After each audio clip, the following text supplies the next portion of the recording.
What up, y'all? Welcome to another episode of Can Video Live Streams. We got your favorite co-host, guest appearance, OG Cutes, and we're gonna talk a little bit about, leaving a legacy behind for just for yourself, since you spent so many years on Earth, and then your family and friends will always be able to remember you. Maybe put an article up on the wall or with their old magazines that they hold on to and stuff like that.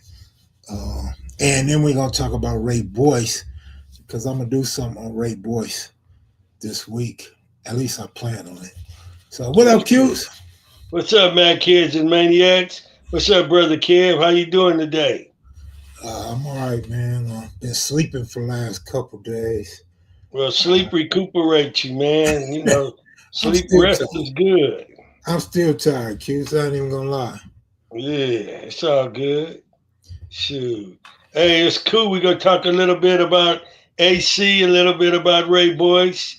That's good, man. You talk about being remembered, the article about AC, in the paper, being interviewed by a gang historian, all of this is coming together cool, man. People's family could see him, and see, that they, existence here was remembered in a positive way. Everything don't got to be all negative. No one writes the last chapter of your story when it's told by friends and people who appreciated you. It's gonna be all good. Some try to make it all bad. And that's not cool. But that's the way some roll. You know, you hear it and, coming from me. It's gonna be good. I don't and, care. I don't care which side of the track you were from. and see, here go the thing. Through the addictions that AC battled, through the health sicknesses that he battled through, um, I would interview and I would talk about AC as well as you in good light, in good fashion, barefoot Pookie too. And Exactly. so what happens is we put out, this is a guy who is a original Crip, and we know the bad history of Crips. Then he goes to Compton and he joins up with the Pyros. He's fighting Crips, shooting Crips. These dudes are getting locked up for murders early on, and he's held in good light because of these interviews. So when they went and done their research on AC, Kev Mac, gang historian, and then Alonzo, street TV, they don't have nothing negative to say about him. And this is what I try to say to our people. You can be remembered in good light if you choose to be. If you want Yep. to mess up all your life and then just disappear, that's what you're going to be remembered as, is what people remember last about you. I'm I lucky. think I think AC was pretty amazing because he never checked in. He never disowned where he was from. Never. He did his time on the main line. What time he did, he not only returned to his community of his gang, because if you listen to China at the funeral when he was giving his eulogy on AC, uh, China said that he brought, it to the east side. So that's coming from one of their reputables who said that. So you look at AC, man. He not only brought it to the east side, he also moved back down in the neighborhood, and he never stopped representing, but he was representing at a different level. See, you represented two levels. You can represent at the strict hardcore gang banging level, and that's a time period in your life at a certain age. That's to be expected. But as you grow older, you represent at a different level, and that's to be respected too. Both levels are to be respected. And what I respect about AC, man, is every time I seen him, he treated me with a level of respect. I treated him with a level of respect. I can honestly say he was my friend, and he's gonna be missed.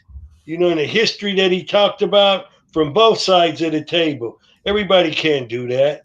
This man lived a broad life. He experienced a lot with different people, and he talked about those people in his interviews. He got a book out. People need to buy his book and read what he's talking about. His book got a lot of cool pictures in it too, of the set and the people that he grew up with, people that he gangbanged with. But I'm gonna tell you, man, at the end of the day, it's good to be remembered. It's good to be remembered by your friends. It's good to be remembered by your community, especially in a positive light. Every black man in California came up in the ghetto, and we came up in extreme poverty, and liquor stores on every corner. It takes us a while before we go through what we're going through because we chiseling away at who we're going to be, what we're going to become. And we face more obstacles than the average person, a person who has more, than what we had. But at the end of the day, we were friends, man. We could see each other. We could be in the same car together. We could laugh and joke, have a sincerity about our relationship. And he's missed, man. Just like Pookie's missed and all the other homies that are missed. And this goes in all neighborhoods and all gangs and all sets. All the homies who rest in peace. I never say that's on the D homies. That's not even in my vocabulary. I don't even disrespect the fallen soldiers like that. That's a new thing, and that's what's out there, and that's the fad right now. All fads don't have to be accepted. You don't have to wear bell bottoms because they come in style or out of style. I rock biscuits, crease Levi's, knit shirts, roll-ons. That was my style. I never went to the Fred Astaire's or the platform shoes. The styles come and go. The disco look. That you can always be faced with something, but you got to choose. Do you want to, go to that level, or do you want to remain cool and just be who you are, be yourself? A lot of people who don't know themselves, when they go to jail, they jump in a lot of different stuff because they wasn't solid in the foundation that they were in. It ain't nothing wrong with coming up in a gang environment, going to jail, rocking the same gang. Ain't nothing wrong with that, man. But people make their own decisions for survival. And only you know what you went through. And you want to survive. If you came out on the other side and you walked through that door and you left from the main line, you got my respect, man. I don't care if you were blood. I don't care if you were a brown brother. I don't care what you were. If you came out on the main line and you rocked it hard, you got my respect. Cause I know I rocked it hard. Compton Girl said, "What's up, best friend?" How you doing, Compton Girl? It's a nice Sunday. I'm getting my mobility back. Should be returning to work early April. So everything is good. It's good to see you on, checking us out, hearing our history. We paying a little homage to some of the fallen, AC, and we'll talk a little bit about Rhea Boyce. I had a episode with Rhea Boyce. It was nothing, negative. It was all positive. All right, well, let me finish before we get to Rhea Boyce. It was amazing to me and shocking to me to see AC get that write up, but it made me feel good, made me feel proud because I spent so much time with him after I met him. I guess like 2016, 2017, something like that, maybe 2017, something like that. But he would come over to my spots before I ended up moving to Houston and stuff. And we would talk a lot, definitely would talk a lot. And to see that it hit the newspaper, I was just so happy, man, because he won't be forgotten. The LA Times is not just citywide or statewide, it's nationwide and it's worldwide. So people all over the world that may have heard of AC, they're going to be like, oh shit, they go AC. And if they haven't heard of him, now they get to read about this dude from Compton, man. So it made me happy, made me proud. Skip Townsend actually sent it to me. That's how I became aware of it. I was like, oh shit.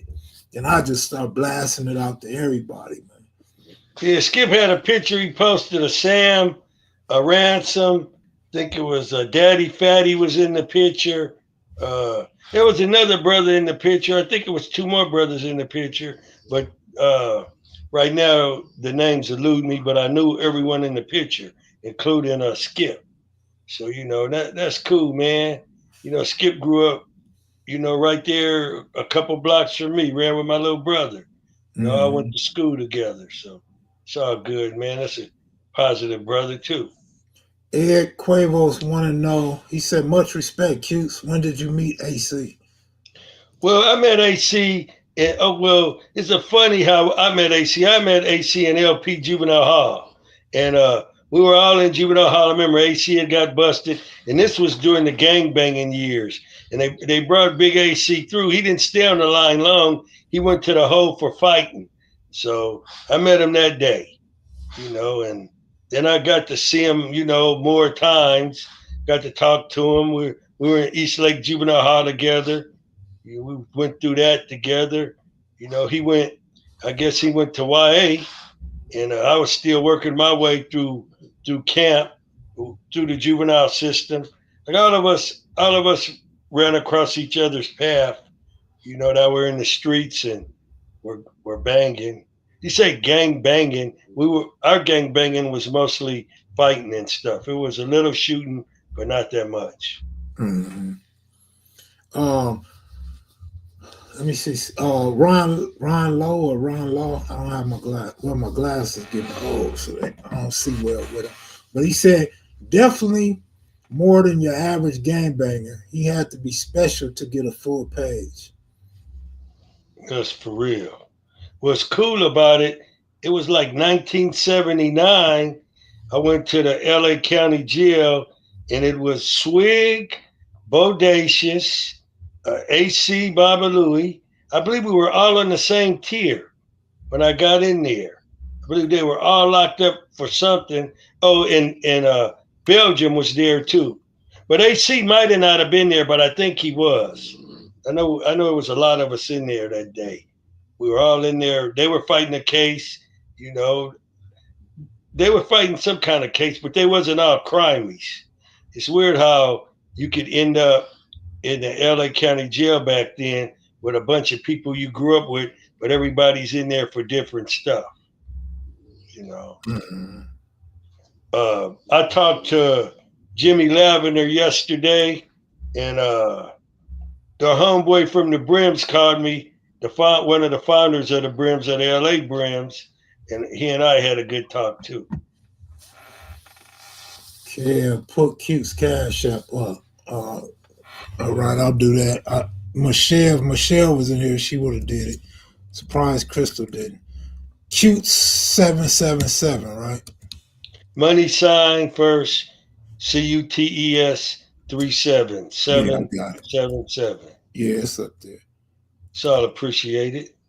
All right. But like I was saying, so uh, one night I had like a 3-car caravan, and we used to everybody was like in their macking stage. We wear our maxi coats, our fur, chinchilla collars and whatnot. We would all end up in the same places sometime, and so we end up out there in Hermosa Beach at the lighthouse. So they would be jamming live jazz out there, and I took like a 3-car caravan out there with me, hustlers, gangbangers, and AC was in there with some of his friends, and we were all in there together, and it was a trip. And I was telling my homies, I said, "Hey, there go AC over there." And then I didn't even go up and say, "Hey, what's up, AC? How you doing?" But when I told AC the story, he started laughing. He said, "I used to go up there all the time too." I said, "Yeah, you were up there the night I was up there." So yeah, we go up there and listen to live jazz and drink cognac. Back then those were my get high days. So I try to drink it out of a glass and not a bottle. So we try to have some finesse about ourselves and our swagger. So that's how it was back then. Now this was in the '70s. So Yeah. Everything was good. Hey, look up said, Q's, do you think the future of gangbanging is dead in LA or do like it to continue but in a different way? Gang banging, I don't like at all. I don't appreciate gang banging because gang banging mean you hurting your rivals or your rivals are trying to hurt you, and that's the ugly part of it. If that could be curtailed, then that would be cool. And brothers come together. Everybody's trying to come back together. At least in my age group. The Mhm. youngsters got to work it out, man. It's harder for them because they, still they latch on to a certain behavior, they condition. It's hard to, work through their conditioning. And with the generation gap, that was deliberately put in there by putting us away for decades.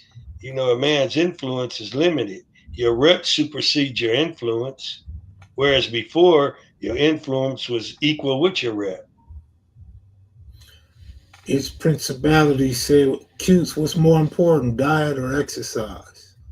I think they both go hand in hand because you see a lot of these people and they looking real healthy, but they dying real young because they're going about it in a cheating way. So I think diet, Bill Pearl even agreed with me. Well, I agree with him since he was older than me. I think your diet is very important. Steve Reese talked about a good diet. Munson used to tell me about tuna before I even knew about diet. Right now, I really focus on diet. So yes, you look at your cholesterol, you look at sugar diabetes, you look at all the things that are hereditary in a person's, gene pool, and you got to work against that sometime, through your diet. Form of discipline, though. Diet is very, you got to have good discipline to go past church's chicken when you could smell it and it's smelling good and you want some, but you don't need it, but you want some.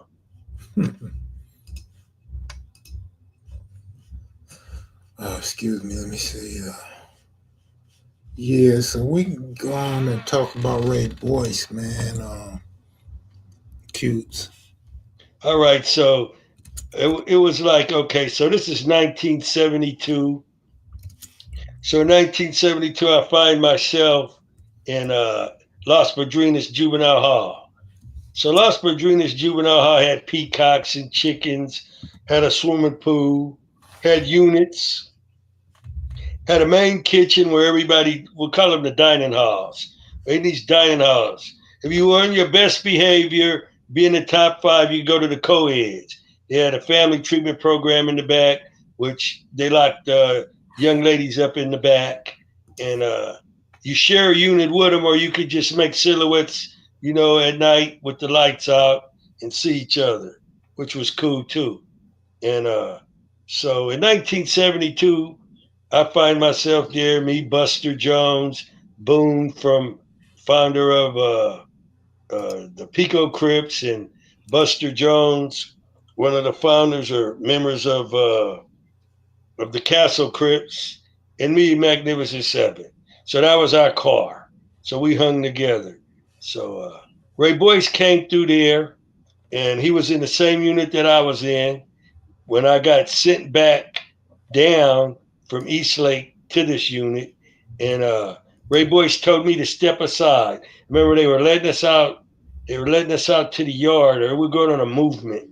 I remember this as clear as day. Ray Boyce looked at me because I was right up on him, like he was standing here, I was standing there, and he said, "Hey," he said, "Hey, step back, step back." And so I stepped back, and he clocked this dude. He hit this dude so hard, it sounded like Ken Norton hitting a body bag in the 70th Street, 78th Street Hoover Boxing Gym. It sounded like he hit the dude with a baseball bat. That's how hard Ken Norton would hit a bag. And Ray Boyce, he had that kind of power too. So he knocked the dude out before he hit the ground. He was already out. So all I heard was whistles. So they took him to the hole. So Ray Boyce was in the hole. So a month or two went by. We think we enter in 73 now, early 73. Yeah, it was like, I believe, early 73. So Now I'm on my way to camp. I done got my last free ride, so it's my day to go to camp. So they had this bus. It was called the Gray Goose.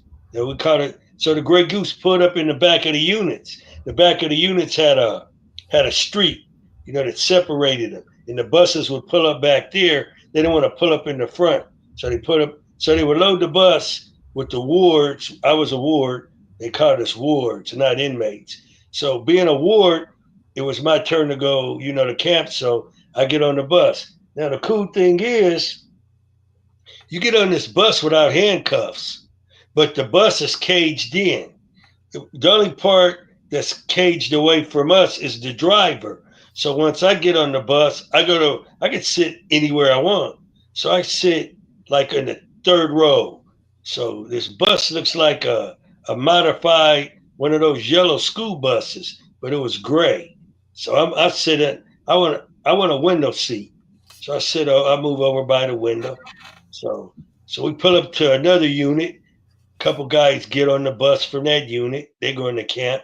Now this bus is going to take us through the circuit. It's going to take us to Camp Glen Rocky. It's going to take us to Camp Gonzales. It's going to take us to Camp Afroball. It's going to take us to Camp Page. There was a host of camps, but the majority of them are, by where fires are at, because they situated these camps so the little kids who they don't care nothing about, who don't want to give a good job to when they free. But now we suited to go fight fires, you know, and put out fires in green line homes. Call them green line is because the bank gave the people who can live up in this area, big loans so they can move out of the inner city. They left South Central Watts and Compton to us. And all of these people, they just moved. Now they build the camps up in there so we could help fight the fires because Malibu, that's where Camp David Gonzalez was. That was another camp. Then Camp Cleopatra, then Camp Miller. So that was all the camps in that little area cluster right there. And David started out as a fire camp too. So, and I believe Miller could have been a fire camp at one time too. But Camp Cleopatra was straight AWOL camp for people who AWOL. So I'm on the bus. Now the bus is moving closer to the hole. So now we finally get to the hole.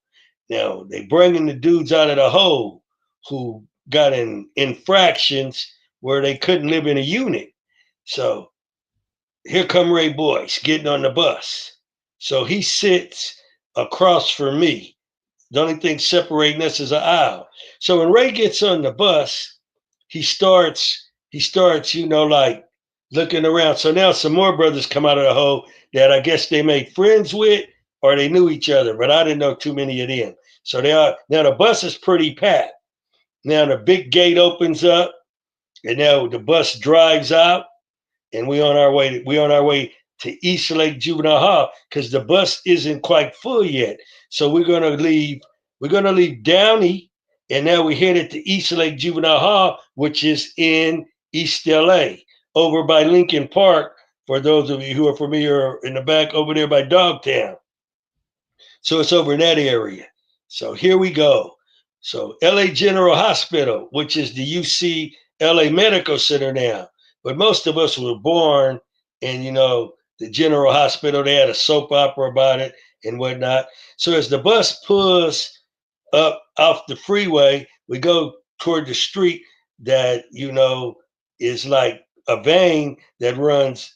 The juvenile hall is to the left and the hospital parking is to the right. So the bus is working its way. Anyone been in East LA knows it's kind of hilly in certain areas, like by Barrow Heights and whatnot. So as we curve and go around to enter the front of East Lake Juvenile Hall, we got to go through the front part, and I guess they're gonna open the gate and bring the people out. So what the guy does, he doesn't go inside, so he just goes in the front, where the cops would drop you off at. It's like a horseshoe parking lot. So he pulls the bus through there and he stops. So he gets out and they bring a couple guys out of there that was in R&R already ready to go because they know they got a chain. So everything's going fast now. So those guys get on the bus. Now we got a full house. So everybody's like, hey, where you going?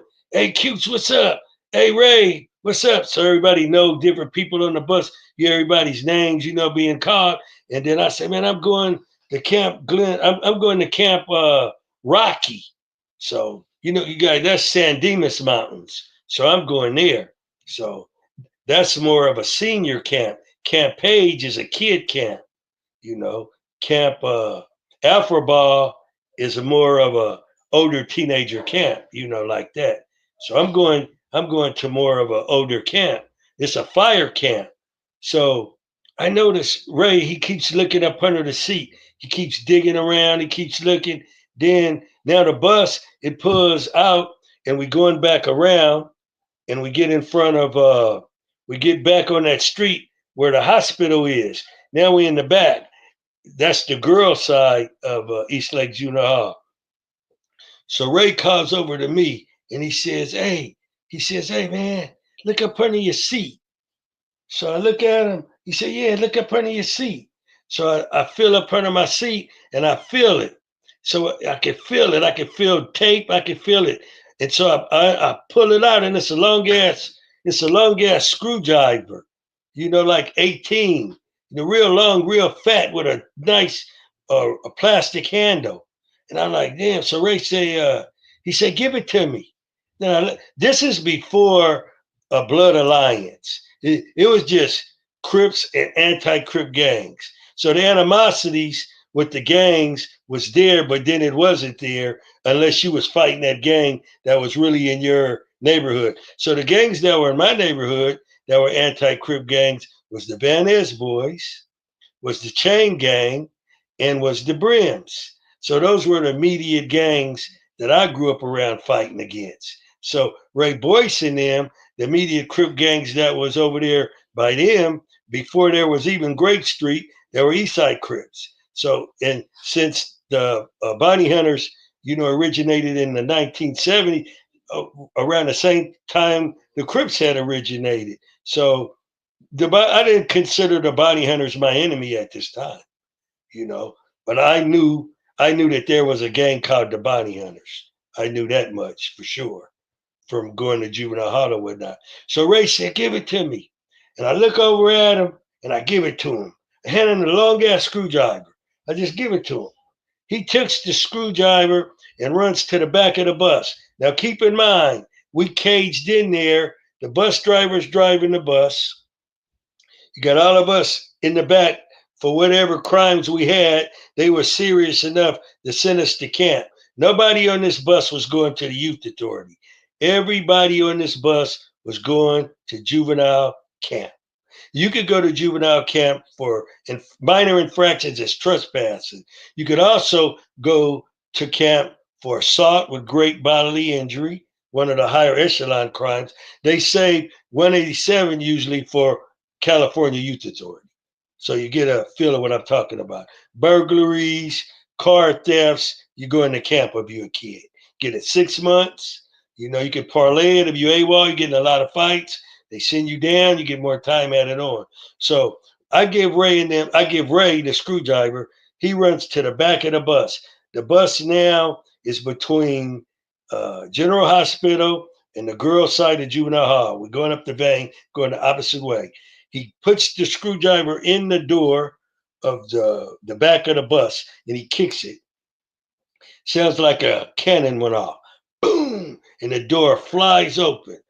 All of the kids just start jumping off of the bus, different races. They just start unloading, running down the street full speed. Now, keep in mind, it's late evening by now. It's like starting the sun already went down. Basically, it's at that time, and man, everybody's just running. I don't get off the bus. I want to go get this camp shit out of the way. I had already been on probation. I had already had to go check in with my probation officer. He always come over my house, looking at my stuff, going down there with my mom to talk about how am I doing. So I want to get it. I want to get all of this behind me. And it ain't but 6 months. That seems like a long time when you're a kid. So I ran and kicked the door open. One of the dudes looked back. I would either roll another, say, "You coming? You coming? Y'all coming?" And believe it or not, when we got to camp later that night, it was only like 3 or 4 guys that went to camp. Out of all of those, out of that whole circuit that we were supposed to go through, there was only 3 guys that actually went to camp that night, and it was a bus full of wards. So that was my experience with Ray, and I believe from that day on, he never he never went to camp again in his life.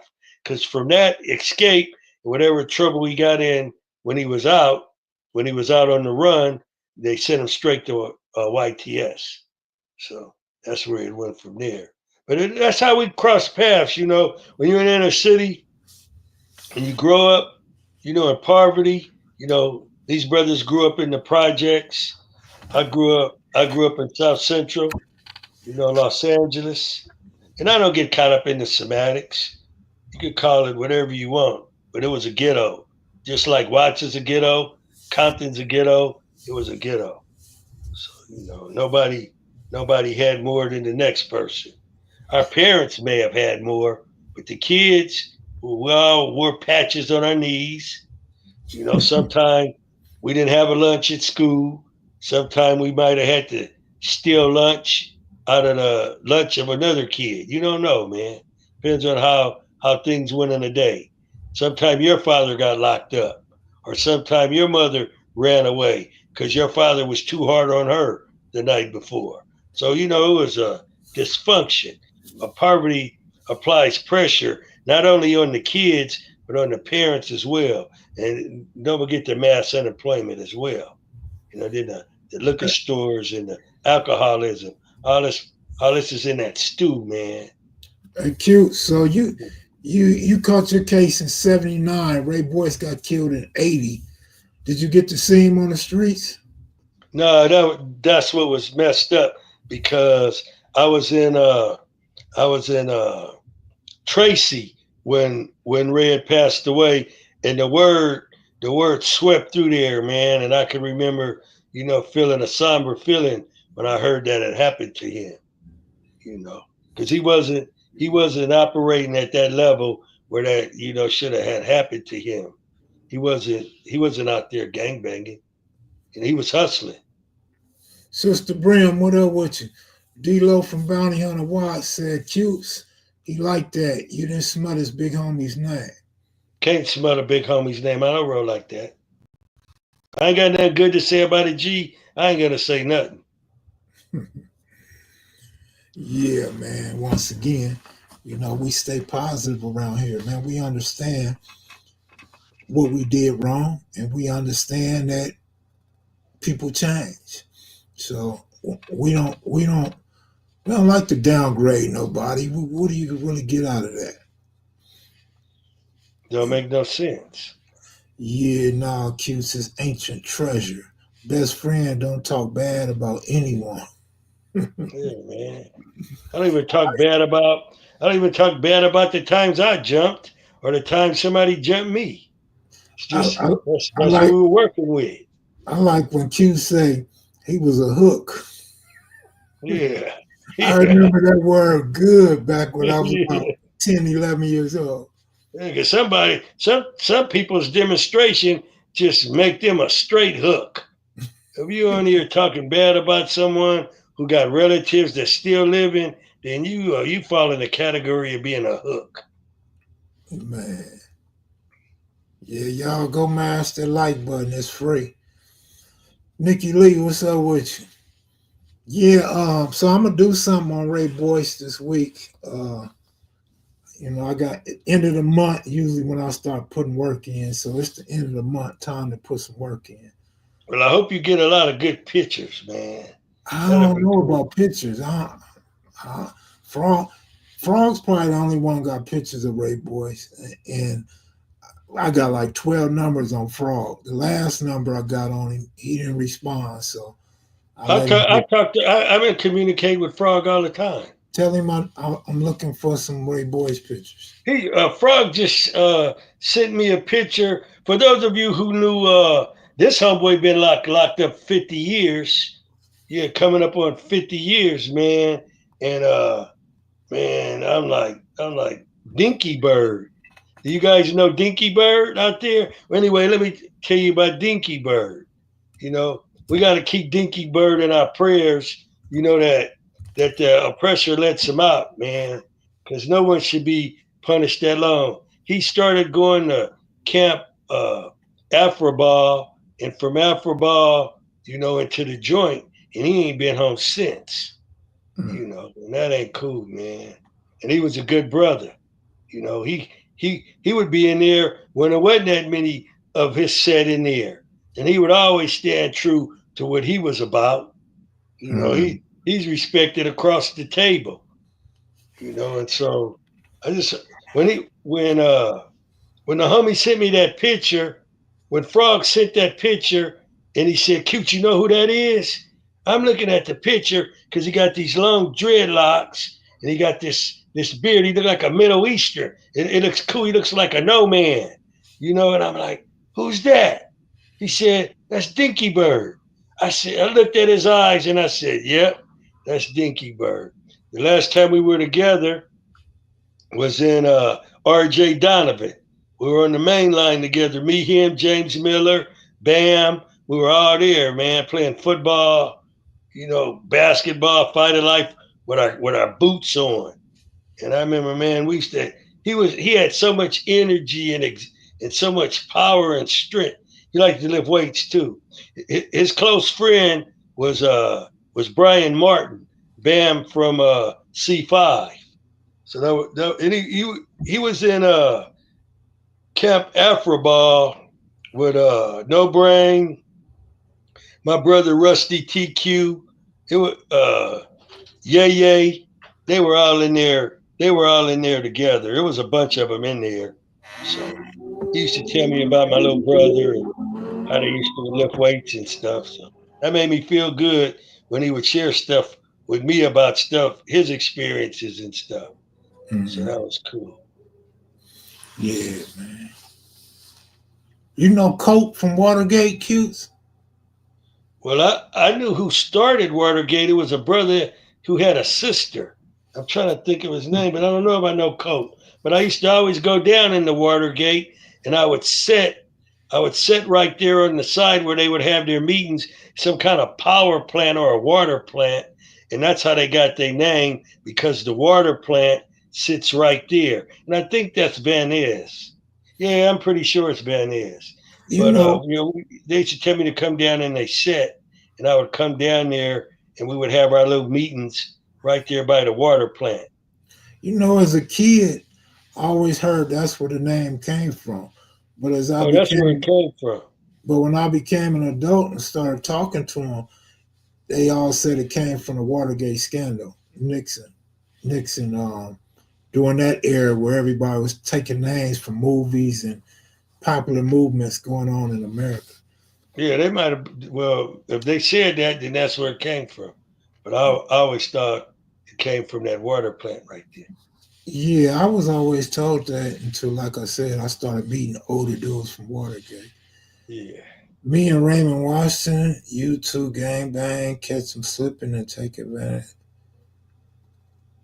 All right, Booty Warrior, you out of here. Can y'all delete Booty Warrior? Get that buster out of here. Sister Bram, keep it real. I'm doing good. I didn't know many FT. I knew Davy Johnson and maybe three more. Who asking What's you up? about fruit towns? Hi, Sister Brim. Hope you're doing good today. I talked to uh I talked to Elgin yesterday, and Elgin's doing good. He's trying to put something together. I know that Jimmy Lavender, they're gonna do another thing where they're gonna go out and visit Giacomo. So they planning on going over there. So they invited me to go, but as you guys know, my finances ain't right because I've been out of work because I hurt my hand. But Yeah, everything's healing up. same here, but we still got a few months. And Yeah, if I get right, I'll take care of it for you. Shit, it ain't that much to get there. that's right. Cause you got a motorcycle. I'm gonna have to rent a car. But yeah, they invited me. I'm glad they invited you. I invited you to the one I put together, and didn't you meet us on the road somewhere at a gas station or something? No, Or we were we, all together. We were all together when you guys were leaving to go, remember? And I had to go out there with my mom. yeah, yeah. I think and Crazo was with us, huh? Yeah, I man, it was a lot of homies there that day. Yeah, I wish you could have made it with us. Now look, AC and Pookie gone. Yeah, but that's all right because I got to be with Pookie and AC all in the same car. I I got the know, video AC. I I got to know. kick it I with would have had AC. some good And pictures of y'all though. I took pictures of them. yeah, I didn't get to make AC's funeral because of my situation. But Same AC here. AC is Same here. such a G. He came to Monster's funeral. Yeah, yeah. AC was all right, man. Yeah. So that's how you do, man. If someone passed away, a reputable passed away, and you invited, you go to the funeral. You don't let Hey, nothing hold you back from going. You go. Daxter, good looking out. Daxter, I got that, brother. Good looking out. Yeah, Send my regards to you, China Dollar. Last time I saw you, we were in YTS. Me, Joe Ransom, and Michael Steele from UG. Joe, because Joe back then, he was West Side. His little brothers were Hoover. But we used to always put two tables together since we were in 141 building maintenance with tradesman Shep. We would always make your mother comfortable out there because she would always bring those pots with that home cooking and bring all your sister, Miss Nine. She would bring all her friends. They would all show you love. My family would come and see me. Hancho's family would come and see him. So we were pretty blessed to have families, man. They came to visit us back when we were kids. yeah. Hey, Q, I wonder if Elgin tried to make it to the funeral. You know, AC had did an interview with me. He wanted to sit down. No, actually it was Elgin. Elgin wanted to sit down in a room full of originals and Well, talk it out. Elgin told I asked Elgin did he make it to Baba Louie's funeral, and Mm, Elgin told me he wasn't feeling good or something was going on. Remember mm. he told me he didn't get to make it, but Frog made it.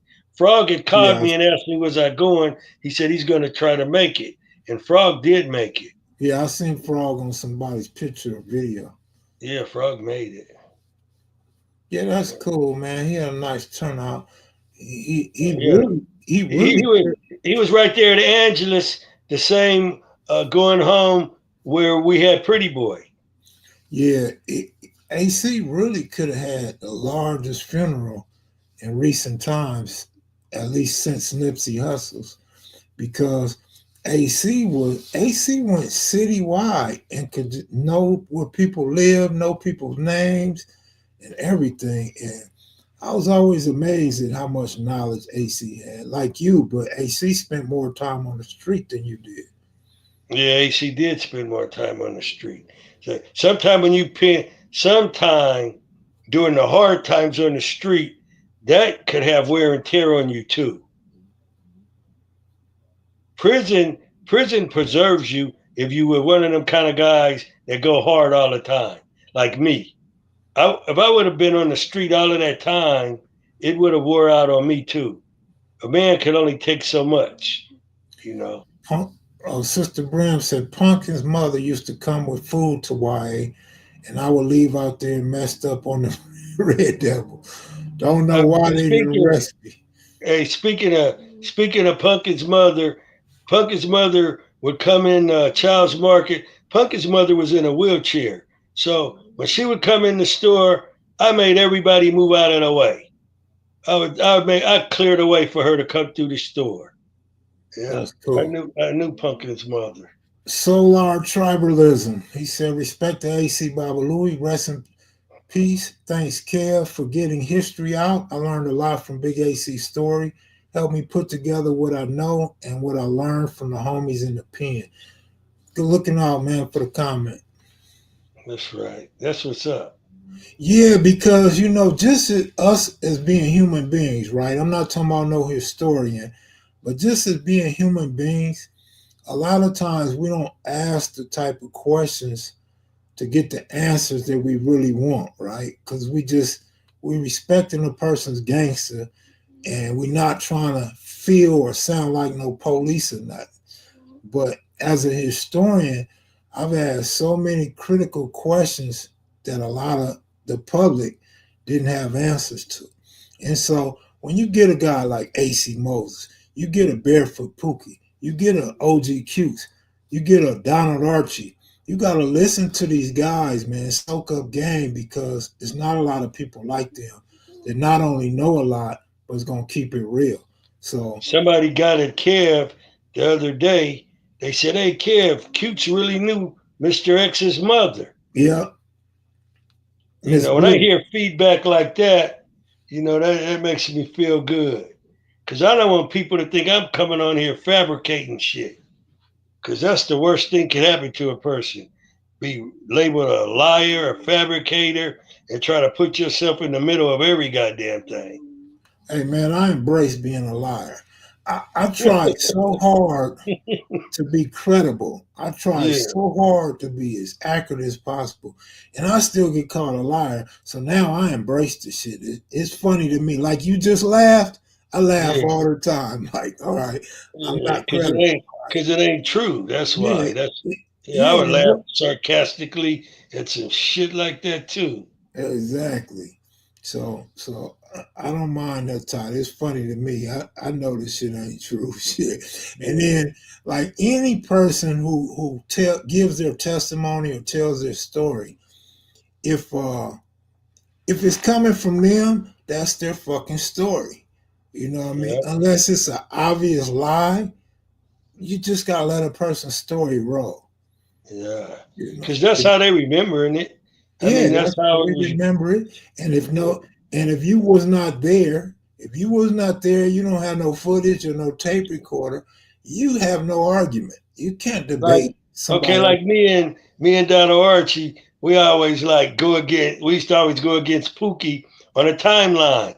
Okay, if you arguing about a timeline and you only a year off or a few months off, you gotta let that ride, man. You You know, can't because you might not. My timeline might be incorrect if but I'm a listen, year off. but listen, And it, because that's true. So listen, I don't mean to cut you off. I'm yeah, no disrespect, but yeah, I've been talking to Baby Shawnee Mac about that lately, and I tell him we become so obsessed and so deep with this history that we start trying to get all the way down, to a needle and be so perfect to the exact date and exact time.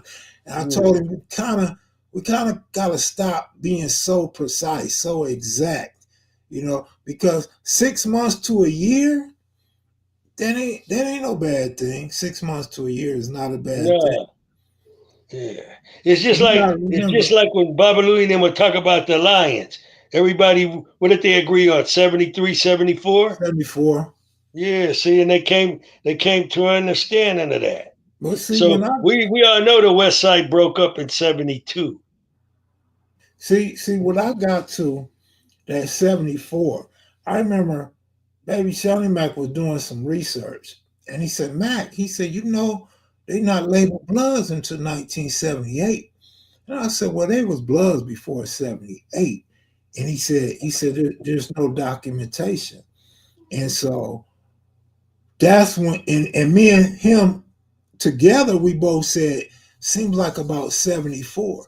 And that's how I started asking that question, because we want to satisfy that 74 date somewhere around there. And It the turned reason out, I know the reason I know it was well, 74 you were there. because the first grand meeting that it took place was at Van Ness Park, and that was 74. See, here's yeah, and you told me that. You told me that. But see, here's the thing. You was there, and you knew these guys. You got locked up with these guys. You fought these guys. So you're gonna know a whole lot of shit me and Baby Shawnee Mac don't even know. So, but going through research, it'd be fun and especially finding the different things, finding the court cases or a newspaper article, the incident, because a lot of people think history is only in what is that? Was it the Herald Examiner? Which one was it? What was that paper? They had the Los Angeles Times. The They Sentinel. had The the they Sentinel. had The the Sentinel. Signal. The black paper was the Signal by Miss Yeah, Washington, and they had Herald Examiner. yeah, the Herald Examiner too. Patricia But Hirsch, her but family, the Hirsch estate. a lot of people think you have to go to that black newspaper, but that's false.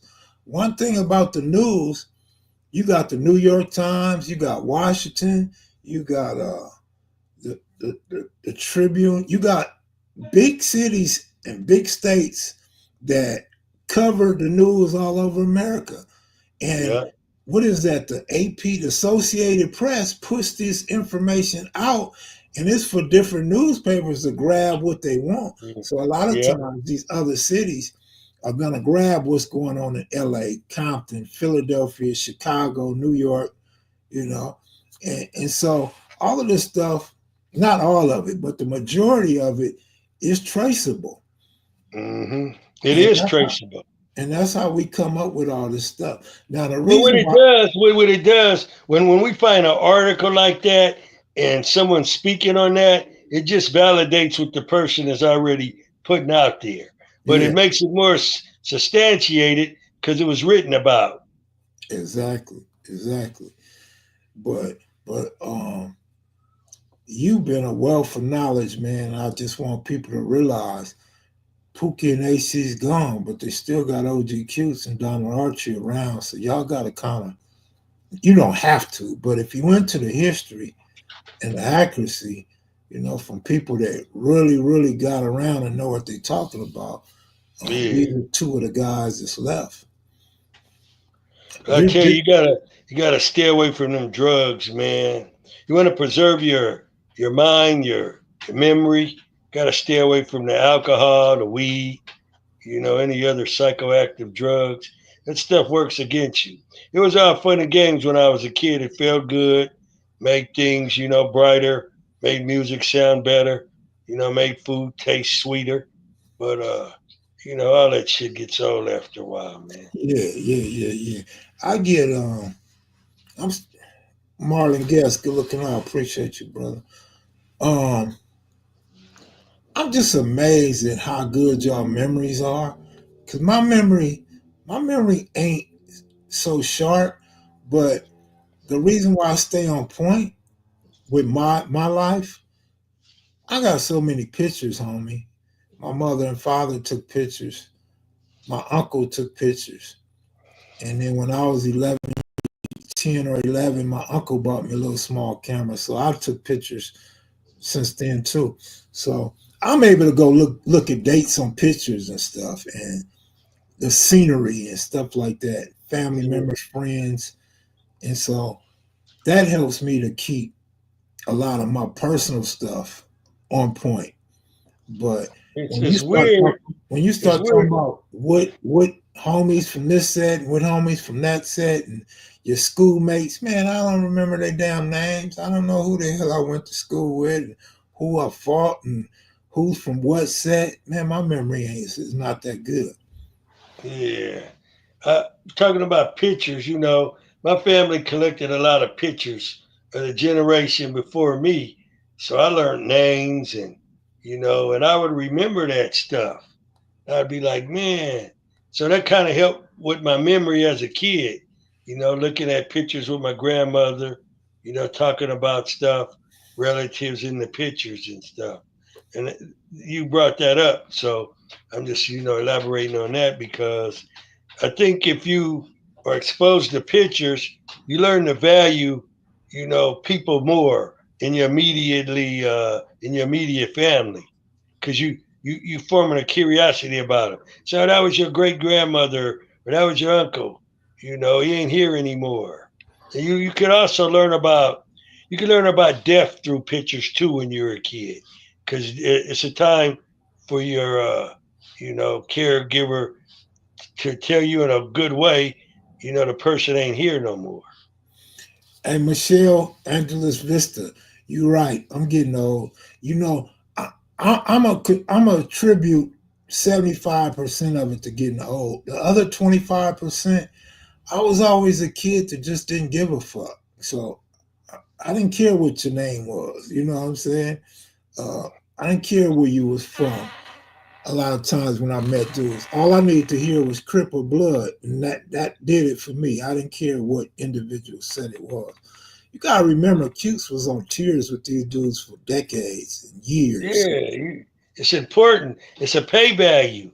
You remembering it's got to be a pay value to you. It's got to be Yeah, of an interest to you. You know. right. And somebody else said something to me. Oh yeah, hell yeah, I remember Peachy folders. Yeah, I used to like to write on them, and I learned my Okay, if math. you remember Peachy folders, what was on the front? What was one of the depictions of something on the front? I couldn't even tell you. The guy playing basketball, Jerry West. Oh, that was West. I didn't even know Well, West I was used on to the think cover. I used to think it was Jerry West. Yeah, I don't know. I never even tripped off that. And on the back was a cheating. Okay, on the back it talked about percentages, The timetables. I timetable haven't, was in the inside. I haven't seen a Peachy photo since Raymond Avenue Elementary School. Tell Cuse to check his cash app. Sent him a little something. Major respect, Hey, I respect you, brother. Thanks for looking out for your brother, man. Well man. appreciated. You trust and believe I'm not gonna buy nothing to get high with. Big bro Kev, salute. OG Cute, salute King. For sure, homie. That's Yeah, what's up. Westside Evie said, yeah, the timetable was in the inside. I'll never forget when you open it up, it's on the second side at the top, little corner. I remember that. What? Okay, so what rat told the teachers that? Because every time I would put mine on the desk, my teacher would say, "No, no, put it back under your desk." I would say, "Man, because that you want to use it." So somebody told the teacher that that was in there. The cheat sheet.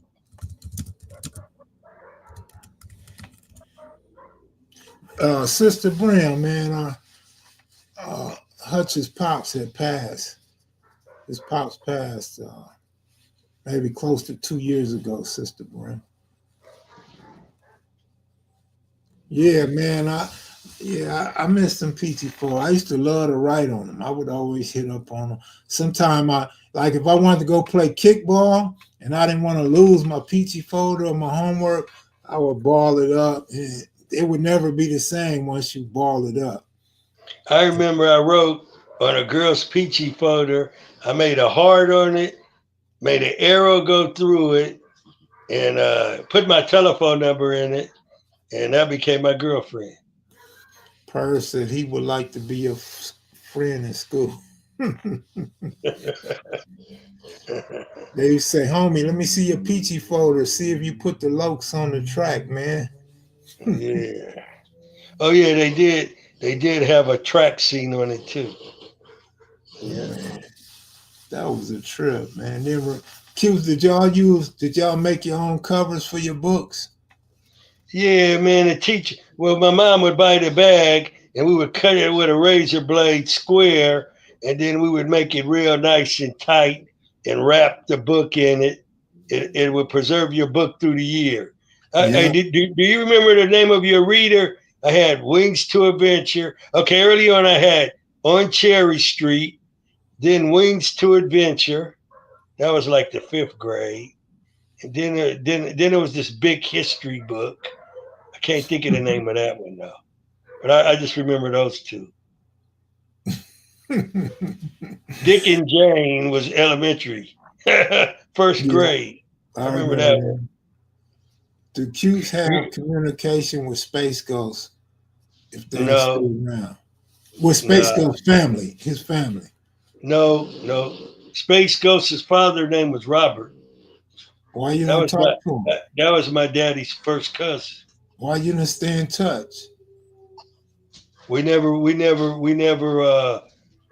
we were only childhood, like during like elementary school time. Damn. That's where my father was living. Now remember, my father passed away in '67.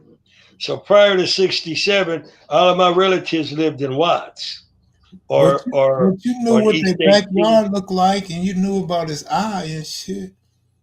Yeah, now you live down the street from that big water tower, right off of guess that's So, either off of Florence or off of Manchester. That big old water tower right there. so you was 10 years old at that time. I was probably younger than that. I was 10 years old when my father died. Yeah, that's what I'm Yeah, saying. yeah, So you stopped going over there before he died or after? yeah. Because it was like a, of you and your father's trip, and on the weekend he takes the boys and we go visit his relatives. So when he left, then those relationships, I got you know, I gotta stop you though, cutes. yeah, You gave me a conversation about um what is that, the Kappa House on Crenshaw? yeah. The Kappa House was on Crenshaw, off of Washington. Remember you told me you and a bunch of Crips, you, Raymond, and a few Crips was up there, and your cousin walked in, and he was like, "What Oh you no, doing here?" that's that no. We were up at we were at the showcase, and Oh, Mouse was there, and we all at the showcase, and he came through there. so how He old was was in you his, around there? that had to be 70. What year was this? We would go to the showcase. I want to say this had to be somewhere like 75 or 74, because I'd be in and out of camp. So maybe 70, around 75, So somewhere right around you in was there. about 18 years old. Yeah, yeah. It was right around that time. The Peachy folder is how I found my big bro was messing with the 5.9 brims. I didn't know what it was then, but it was all over his folder. The golf hats started popping up. Yeah, That what I'm saying. I used to hit up on my PC folder. Everybody did. Then when we started putting the bags as covers, we was writing all over the cover. yeah. We would write all over it. Right. Start making mustaches on people, hats. Kind of. Then you got to get a new one. Go get a new one. Say, man, how long you gonna keep that raggedy thing? Go get another one. Man, that's funny, man. Yeah. That's some history for people coming up. But yeah, Space Ghost. Mouse was more closer to Space Ghost than I was. Oh, yeah, that's a trip. What year was Wastex and Coliseum with Rufus Thomas, Isaac Hayes, Joe Tex? Well, I want to say that was either 73 or 74. I think 73 to watch that. Isaac Hayes came through in the ambulance. He was in the ambulance. The ambulance opened up. They rode Isaac Hayes down the grass in the ambulance. They pulled the cloth off of him. He jumped up. He had gold chains all around him with his shirt off, and the music for the theme for Shaft started playing. And all the rips hit that side gate, and it collapsed, and they got in free. And we were already down on the field. That was the one that Raymond got hit with the bottle. Man, I remember them bus passes. So wait a minute. If that's the one that Raymond got hit with the bottle, You said that had to be 1973. 72. Yeah, because Raymond was out, so 72. Yeah, that was 72. Because Raymond was gone in Yeah, Raymond 73. was going at 73. Yeah, Raymond was at that when we were all together. That had to be 72. I think 71. I don't know if you went or not. Y'all was all still getting along at the first one. The first I According went to both. I went to two. The because the one the one I Al, missed was I think 74. Alfred Pygmy and I think AC told me that everybody was kicking it in 71. 72, they told me his shit went haywire. Yeah, it was more peaceful, huh? Wasn't no Yeah. fighting and stuff. Because we had a big old fight in the middle of Central. Then we had another fight that day in the park. So yeah, it wasn't peaceful. Yeah, it was a whole lot of people went to jail. I got the articles. I don't know what year though. I Oh got yeah, they had the sheriff up there too. Sister Bram said it cost $1 to get in back then. Oh yeah, they made it affordable. No, Man, no, Sister Bram, the first one was in 71, according to all the guys around Watson Compton. It was 71.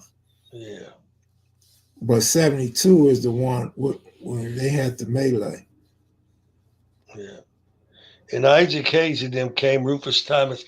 What year did those songs come out? Because those songs were Well, were a little old, or they were still popular. yeah, Sister Bram, correct. No, that wasn't the first one, Crystal. It wasn't the first one. 71, everybody talking. Everybody talking about 72 because that's when the fight was.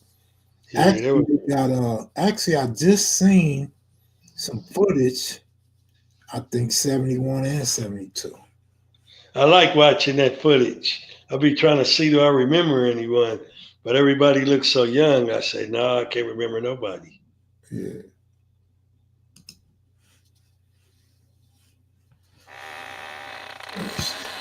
I remember. I remember Rufus Thomas had on some pink hot pants or some crazy shit, and he was doing the funky chicken. That was the number one dance. So whatever year that was the one that was jumping the hardest. Hmm. Because it Watt Stack, it was promoted by Stack Recordings. And Isaac Isaac Hayes was there in 72.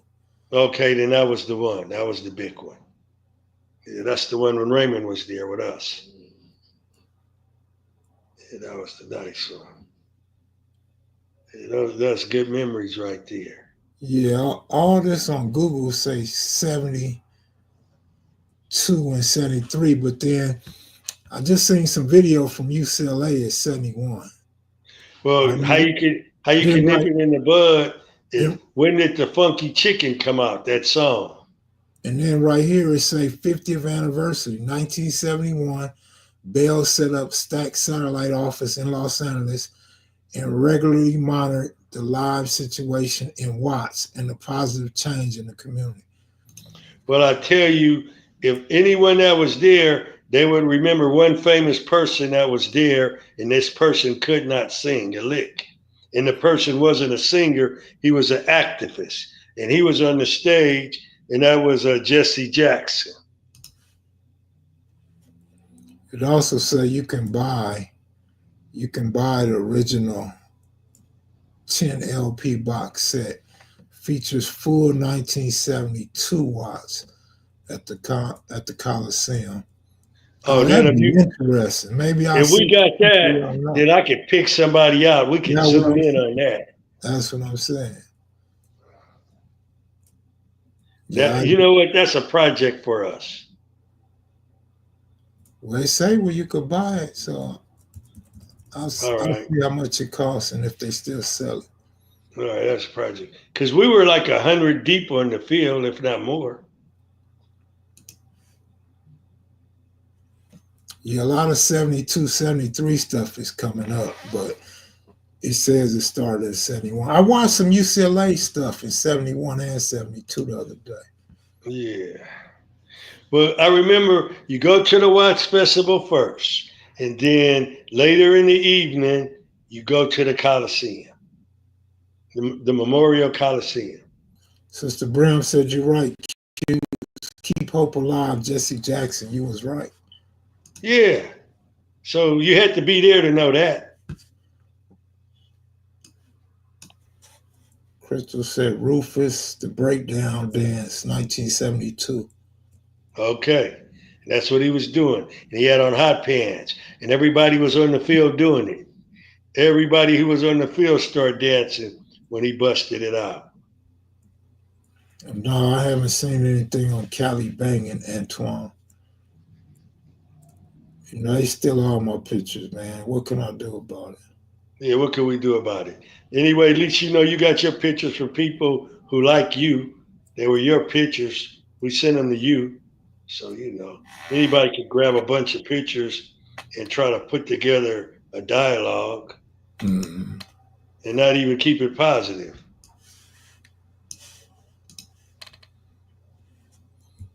Let me see.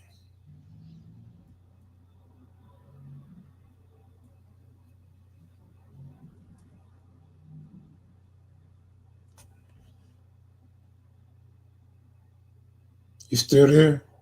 Yeah, I'm right here.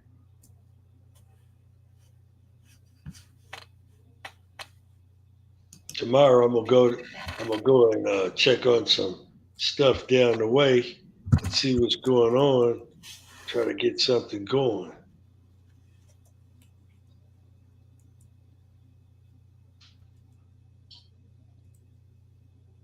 How many people we got?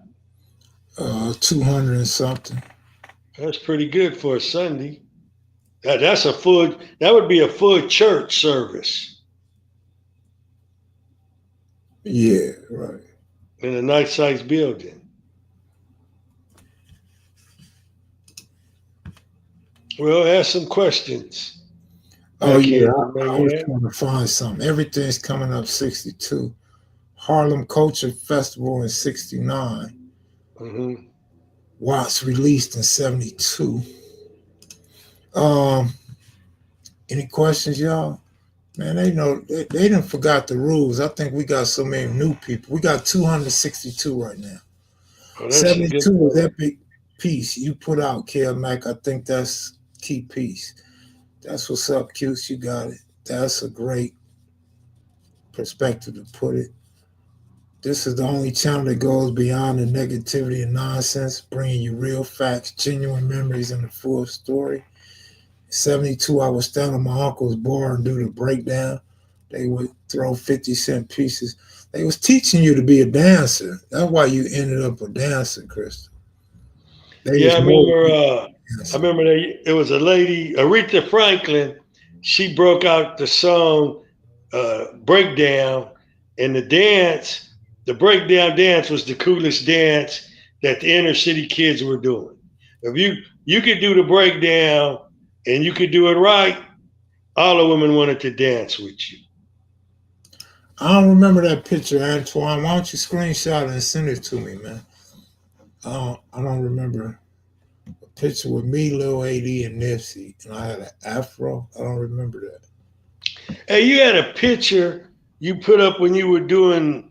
It was either you were doing Mr. X or you were doing Melvin Hardy.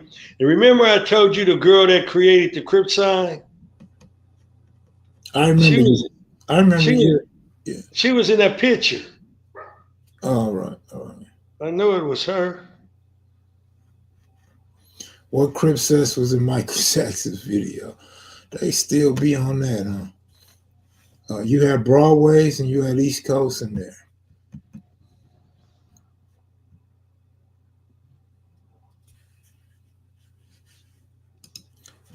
I wish I could find that interview. Michael Jackson said always wanted to be a gangster. He was infatuated with gangsters before he made that Beat It video. Well, that's because Michael Jackson and his father and them and all of his brothers and his sister, they would come up on Florence and Broadway. And there was this dude named Simeon and another dude named Larry, who was kin to Perry Manuel. And he used to do our pearls on our lowriders. And he did pearls on motorcycles too. And Joe would bring his mobile home up there to get it custom painted. And not Tito, but Jermaine, he would bring his Rolls Royce up there. And Joe had a Rolls Royce service, so he would buy some of the Rolls Royces not brand new, and he would take them up there because they did the whole car. They did upholstery and they did painting. So the Jacksons would literally be up there in the evening time. And if you came up there at the right time, you could see all of them there. And that's probably when Mike got to see gangbangers firsthand. Mm, That's how that I would didn't be get up no in there. picture on Instagram, man. I didn't get no picture on Instagram.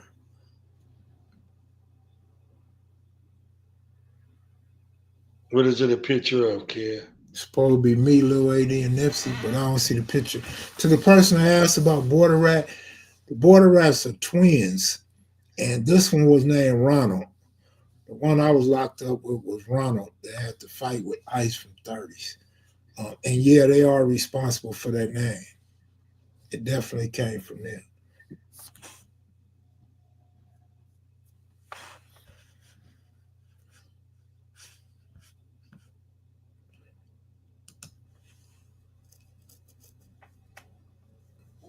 Is Q's the same age as Michael Jordan?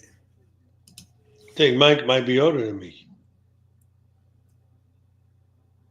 I was born in '57, but I gang banged with Michael Jordan, even though he What? may be older. Yeah, the Coliseum used to hold 100,000 people. When they started playing, when USC was playing there, they would like box off some of the seats. But yeah, 100,000 people in the Coliseum originally. They never tore it down. It's still there to this day.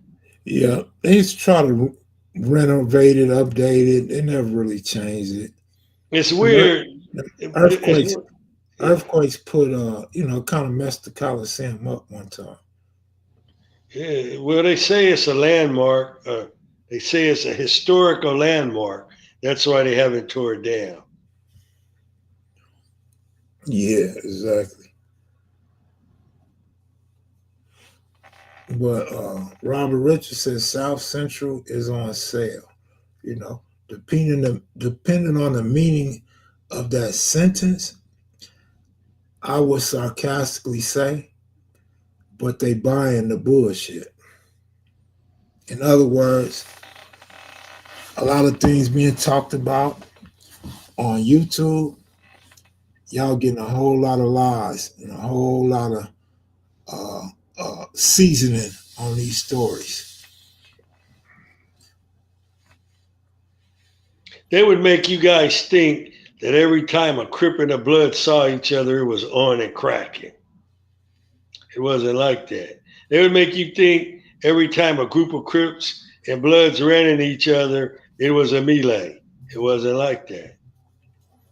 Half of the time we were together in juvenile hall, we were together in camp, we were together functioning together, playing baseball together, football together. It wasn't it wasn't a bloodbath like you think. It wasn't like that. People be Now, trying to make it seem like that, but it wasn't like that. listen, Roger Frazier, I seen you ask that question a couple times.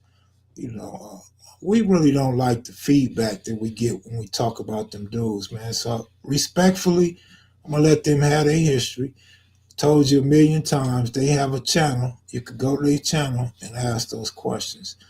Um, that's to reserve their history and speak on their history so they can keep their history in their eyesight is in the proper context. I'm gonna miss AC was very important. I still can't believe he going in the whirlwind. Yeah, we all gonna go someday. We all gonna go. Yeah.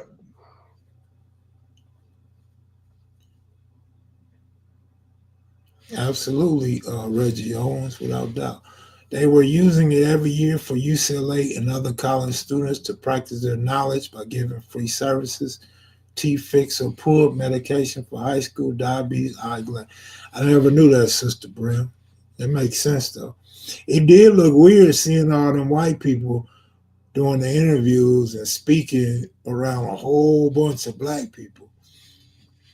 It looked kind of weird. Please don't spam the chat. Keep it respectful. Yeah. Let's have an adult conversation. Absolutely. If you can tolerate it, if you can stand it, if you got the intellect for it, pump the brakes on the dumb shit.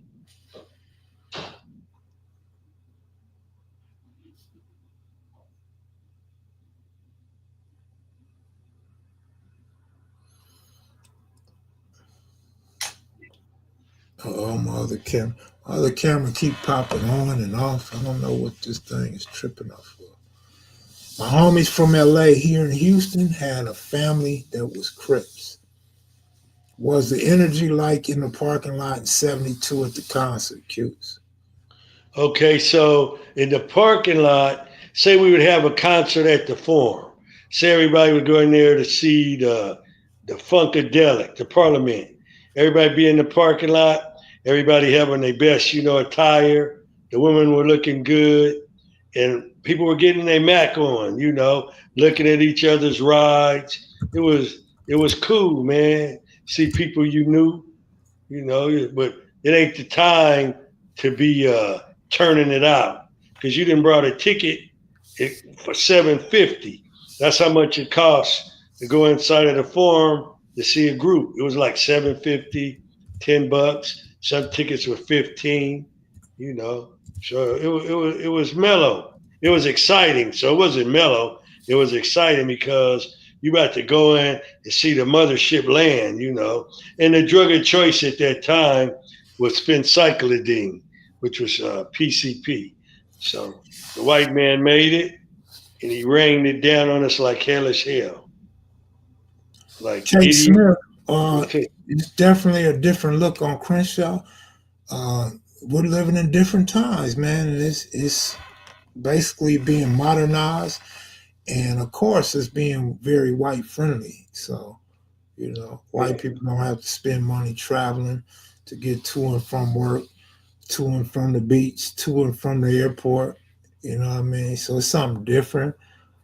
I feel like Crenshaw is cluttered. I feel like it's a cluttery, like Bronx type of atmosphere, but it's cleanly, and they got a lot of bums to move down toward the Burger King in the 30s.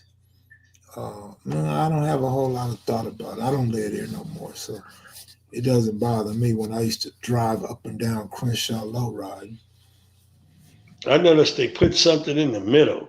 I don't know if it's a train track or Yeah, a bus stop or whatever it is. It right. messed up. It messed up cruising.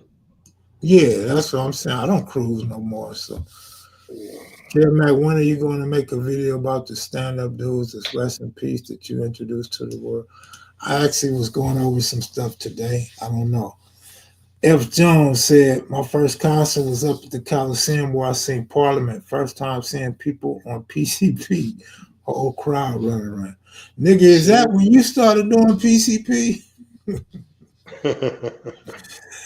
Oh, If man. you go to a Parliament concert, you go be getting high on PCP because that was a group that followed the group. It's like the Grateful Dead. What do those people get high off of that follow them? Then you Shit. had U2. U2 is it U2? Was that a group? U2? Yeah. Yeah, they got high off of certain things because they devil worshippers. So whatever the drug of choice was for that group, each group brought a different type of get high drug culture with it. Man, Sister Brim cracks me up. She said, the mothership had landed. I was an angel dust head. Yeah, they had that crap all through the city, man. If you wasn't getting high off that, then you wasn't coming around people because you were scared. You'd be like, man, I'm not going over there because ain't, ain't, everybody's lit off that shit. ain't no doubt about it, Reggie Owens. He said if people don't work and we're going to lose our communities because the last 30 years of street activity have set us back for the present. Now whites who ran away in the 60s and everyone else are running in. Absolutely. And now they're saying that most of those people who lost houses to the fire were renters. So uh, that's the owners problem as well. Owners and the renters. Now the renters got to find a new place, and the rent gonna be high as hell. Oh, in And that article, it said half of those homes in those hilly areas, huh? I didn't read the actual article, but Uh huh. I read. I just read a bit and piece of it. I just read the front page. I didn't read all of it. So I can't really elaborate on it. Yeah, Sister Brim, ain't nothing wrong with being sober. Man, I'm telling you, waking up sober, going to bed sober is a wonderful thing. Yeah, I heard they're gonna build condos by Hungry Hills as well. Congratulations on 34 years clean, Sister Brown. Oh yeah, that's monumental. That's cool. Yeah. Shit. Salute KM Cutes and the chat. That's right. Much respect to Cutes and Kev. Keep doing what you're doing. It's motivating. Tommy Shakur Ross. Oh, that's my boy Joker. What's That's up, what Joker? How you I'm doing, my brother? I appreciate everything you've been doing for me, man. And you're a blessing in my life, brother. Is Cuse back to 100%? Nah, he was showing me his hand today. Yeah, I'm still trying to get more emotion in it to where I could go to work and pick up that sledgehammer and crack up that concrete. Cuse, did you watch Farrakhan speak today? No, what I love about Farrakhan, and I'm not a Muslim, but what I like about Farrakhan, and I really appreciate it, he never talks bad about black people.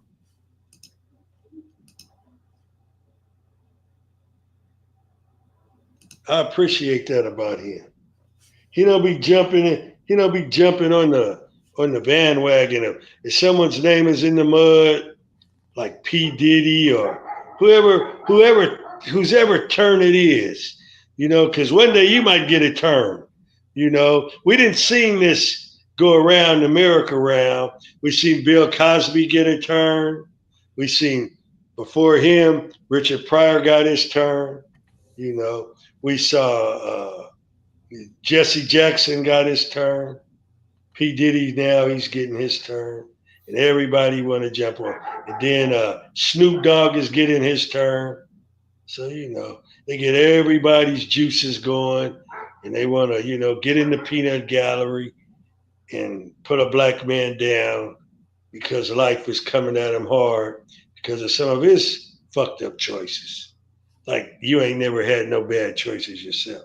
Like you perfect. Miss me with all that sanctimonious bullshit. Yeah, I didn't get no text from you, bro. I mean, on Instagram, I was trying to see the picture, but whatever. Rabbit, thanks for the beautiful feeling. Man, I didn't watch no Pippi Longstockton fool. I used to watch Huckleberry Hound. And what was that rooster one? Cutes? Mr. Leghorn, don't mess with Mr. Leghorn. I'm not a chicken boy, I'm a rooster. Yeah. my homeboy Rooster, rest in peace. I used to do that to him. I'd say, I'm not a chicken boy, I'm a rooster. Rooster would get the busting and laughing. Hey, I got a funny one for you. So I Yeah. used to watch Tom and Jerry after school every day. Yeah. Couldn't wait to go get me some Tom and Jerry in. One day my friend said, man, why you be watching that? They don't even talk. I said, what you mean they don't talk? He said, I said, I ain't never even noticed they don't talk. Hey, I'm just now realizing they don't talk right now. I always thought they had full conversations going on, what Hasbro or whatever that other one was, where they had the cat and Jinx and Herman the mouse. They all was talking, right? I thought they talked. I thought I yours thought they talked. I all don't talk, know. man. I I felt thought they stupid all as hell. talked. Heckle and Jekyll. Heckle. I used to watch Heckle and Jekyll. Man, Heckle and Jekyll was making fun of black people, and I didn't realize that till later on. I Man, was like, that's my favorite one. Nah, man, they making fun of black people. And I got to looking at it. I say, no bullshit. I don't like Heckle and Jekyll no more. yeah, the Road Runner. I used to like the Road Runner. Beep, beep. Yeah, the Road I Runner. didn't watch PP. Giant Robot, but my brother did. That was I couldn't watch TV when he watched TV. So What when he they would moved, he would gangster you out of the TV cam. yeah, you gotta figure if he in sixth grade, I'm in second grade, so he ran everything. Man, my brother used to make me so mad when he didn't like watching the Jetsons. Man, I don't like that shit. I would say, Really? no, it's the best one. I'm watching it. Boom. And I'd be mad, boy. I'd be like, damn. We Yeah, were I thought the Jetsons was the best thing since me Sugar too. Pop Pete. Me too. We used to watch. We watched Speed Racer, but he was a Racer X type of guy, so we didn't get Yeah, I like along that. shit. He liked. I like Lucy. He liked Ethel. I like Laverne. He liked Shirley. You know, Yeah. we couldn't agree on shit. We had to have our own everything. So who did you like on Gilligan's Island? Ginger or Barbara Ann? I like Barbara Ann, Betty Ann, whatever fat her name booty. was. I like the fat booty. That was the little short one. Yeah, Yeah, that was it. I liked her too. I yeah, liked the ginger. She had a pretty face. yeah. Then uh Chrissy Snow and Janet. I had Yeah, to they have only, I yeah, had keep to in have mind they only showed us little kids, white women. yeah, So of I course. liked that Barbara Eaton of was Barbara Eaton the one that played on My Dream of Jeannie?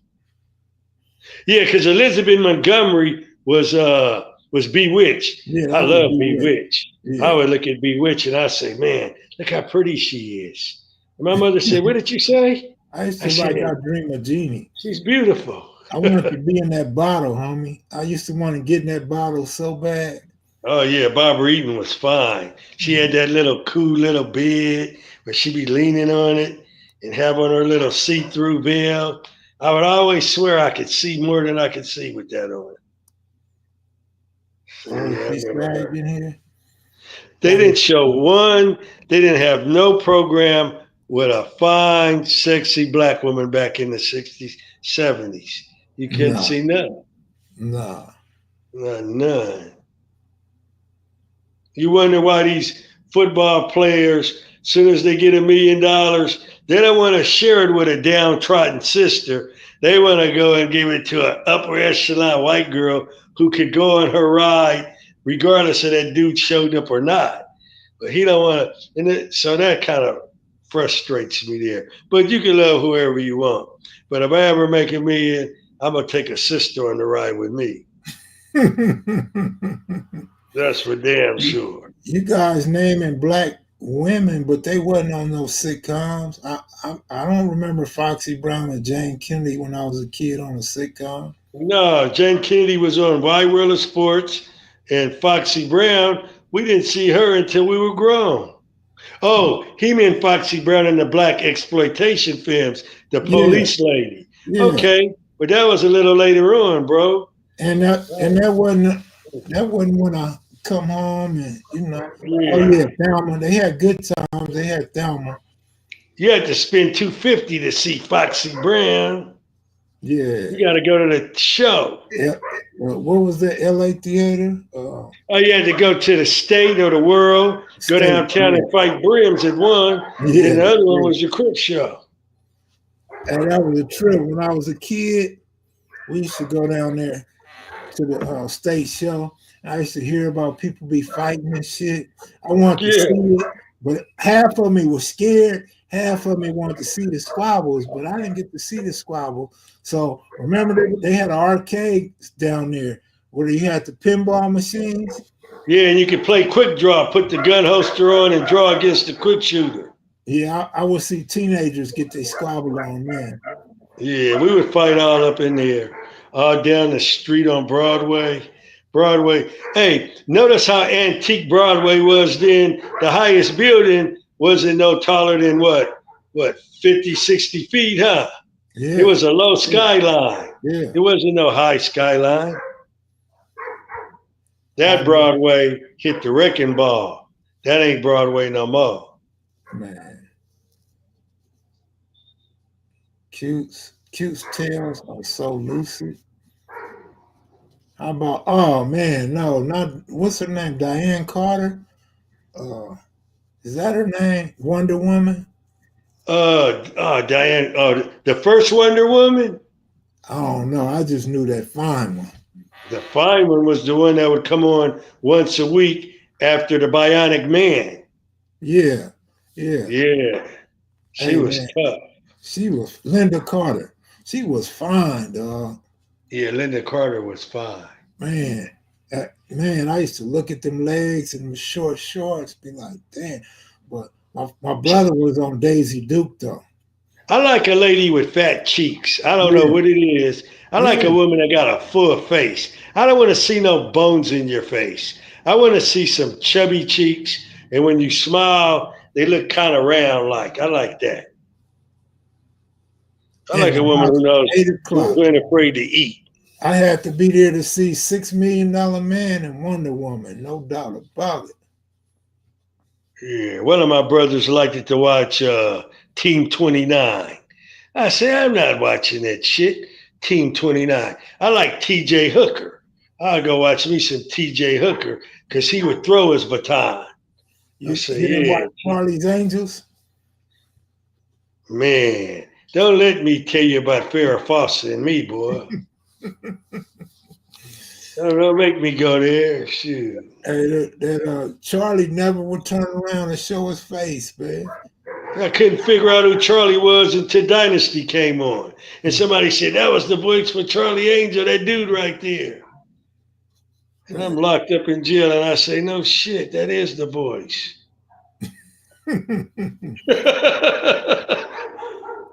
They say, you Jimmy know who that Summers is? was the Bionic Man. Oh, yeah, the Bionic Man. Okay, so he had a name too. Woman. Oh, the Bionic Woman. Okay. Yeah. I'm trying to think. I thought it was maybe it was her. Ask Cutes about Rachel Welch. No, Raquel Welch. Raquel. Raquel Welch was so fine. She had the perfect symmetry. She was 36, Perfect. 24, 36. Not the perfect symmetry. Hey, her measurements were so perfect, they put her inside of the encyclopedia. And they say this Damn. is the perfect shape for a woman. And had Damn. her little picture there. Ask Jim Brown. Yeah, Ask Lindsey my Wright. homeboy Jim Brown about Raquel Welch. Kind of messed his career up. He did a movie called 100 Rifles. And they only gave him a cloth to separate their love scene. And somehow the cloth failed. Sag said he knew you was gonna know Raquel Welch. Oh, yeah, man. Raquel Welch still looks fine to this day. Damn, she's still living. Yeah, she should still be living. Hey, Cutes is 80 years old or young? Well, 80 years old, man, is elderly.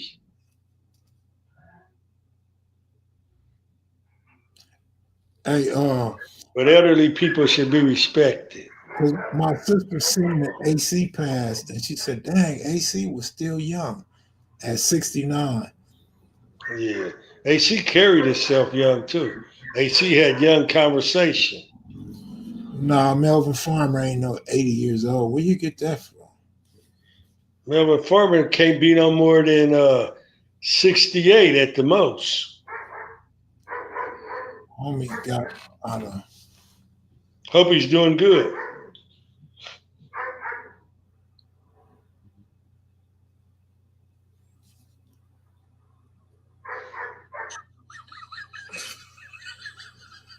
What you laughing about? Nah, that ain't me. That's an Instagram. Oh. Cutes, what you know about raising Dobermans? We had a few. Okay, I'm glad you asked me about Dobermans. I know a lot about Dobermans. Dobermans got their name from a tax collector. So they were known as the tax collector's dog. So Dobermans, it's a serious dog. They're not as wired up as a Malinois, the Belgium, but they right next to that Belgium. And you got to treat a Doberman with respect. Don't be hitting it. Don't treat it bad. Dobermans are clean. They're a clean dog. They're easy to keep clean because they got a tight coat. You got your red Doberman. You got your black and tan Doberman. And you got your blue Doberman, which looks like a pretty gray. So You got the king size Doberman. Those are the real tall ones. I think they grow tall like that in Europe. Then you got the medium sized ones. But they're real athletic. They're prone to dysplasia. So you got to make sure you buy one from a good bloodline that doesn't become susceptible to joint disease. I don't know why my dogs are barking so much. Vegas had a serial deleting chick, running loose, taking out elderly men, drugging them. Well, Houston, Man, what about that Black Widow lady who took out the news guy at the Super Bowl game? Oh yeah, I seen that. I think she's the one. I think she's the same one from Vegas. She had a rap sheet of drugging men before. Yeah, I think that's her. That's her from Vegas. So, and that guy was married. So, I wonder how did she get in contact with him? Because he was trusting her to a certain extent. So, why do we used to clip our Doberman's tails? All the clipping came from fighting. When you see dogs with clipped ears, clipped tails, that was the working breed. And those things were done if they pit them, because another dog could grab one of that and shake it and hold it. So that was a standard. The AKC, the American Kennel Club, they weren't prescribed to that to be done to certain breeds, but now it's not a fad anymore. You could still show a dog that isn't clipped. So you could take a Doberman and show him if he's got papers. You could show him. All right, so quick story. So we was a German Shepherd type of family, right? Yeah. We had all kind of dogs though, but German Shepherds is the one breed we all agreed on. And when I was a kid, that's all we had. When I was a small kid, so I used to watch the Doberman gang. So I wanted me a Doberman. I never told my mother why I wanted a Doberman. So I would act a fool, be like, I want a Doberman Pinscher. I want a Doberman Pinscher. And she would say, they turn on the owners. I don't care. I'm going to be the owner. Give me a Doberman Pinscher. And she got me a Doberman Pinscher finally. I used to be teaching that dog how to do everything, but I never got it to rob a bank. I remember that movie, The Doberman Gang. Yeah, my mom wouldn't let me have a Doberman when I was a kid. I wanted one, but she wouldn't let me have it. I was good with teaching dogs stuff. Now it seemed like my son learned how to do it on his own too. I'm coming back in. Give me a second. The Doberman gang was awesome. A lot of people had German Shepherds in the 70s. We had ours probably in the 60s. I think we had our German Shepherds in the 60s. So, of course, Q's left and came back. I'm back. My thing came unplugged, and I'm hearing audio. There. I'm back. All right. Yeah, you're talking about Shepherds. I heard everything. I didn't miss a beat. Yeah. In the 60s, I believe the late 60s, we had German Shepherds. 70s for sure. Yeah, I had Shepherds too. I used to show them at the KC Club. Back then, if you spend $200 for a dog, that's a lot. That's about how much they were going for in the 60s. I wonder if I could get my mother's friend to come on live. She's elderly, so she probably won't know how to do it. Yeah. But, I would like to talk to her. Man, she could probably give you some good history of that whole little area that we grew up in. Man, that's what's cool about having a grandmother to talk to. Yeah. Steph would be like my auntie. Yeah. But if you got older people in your family, mad kids or maniacs, sit down and relax and talk with them and let them just give you a rundown or something. I got a 3-year-old Doberman that's a little timid because I was tough on her in training. How do I reverse that? Okay, you reverse. Okay, so she's skittish because you probably was chastising her too much. So you got to not do those movements. And you got to, when you approach her, always have a snack in your pocket, pull it out and give it to her. Because now when you call her, she thinks she's been in trouble. So she feels she ain't going to get a reward. She thinks she's going to get repercussion, but she can't figure out what she did wrong because she's a dog. So every time you go in there by it, have it a treat when you call it, and then it'll start blocking out all of that other stuff. Mm.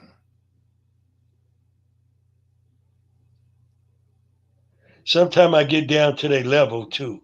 If I have a skittish dog, I make myself smaller. I'll go down to its level, and I'll interact with it like that too.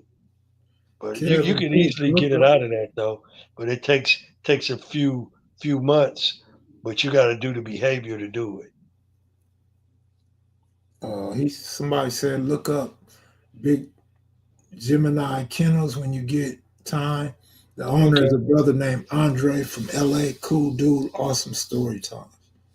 Oh yeah, that's good. I used to work at CNC Dog Academy. Uh, that was the one I broke into when I was a kid and stole a bunch of dogs up out of there.